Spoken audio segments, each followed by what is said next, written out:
రామాయణ యాత్ర రామాయణ యాత్ర అనేది బాగాలేదు. రామాయణ యాత్ర అంటారు దీన్ని. రామాయణ యాత్ర ఎందుకంటారు అంటే ఇప్పుడు రామాయణ యాత్ర లేనే లేదు. అంటే ఇక్కడ రామాయణకు సంబంధించిన యాత్ర గురించి వచ్చినాం కదా అని ఇప్పుడు దాన్ని ఇంకేదన్నా చెయ్యి మార్చానా? సరే.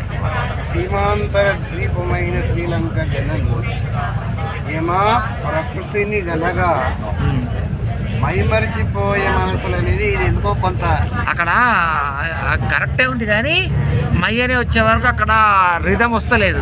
మైమరచే మా మనసులు మైమరచే మా మనసులు మా భాగ్యం ఇది అట్లనొచ్చు. మైమరచే మార్చచ్చు. మైమరచితి పోయే అది కొంచెం పోయే మనసు అదేదో కరెక్ట్గా అనిపిస్తలేదు. అవును.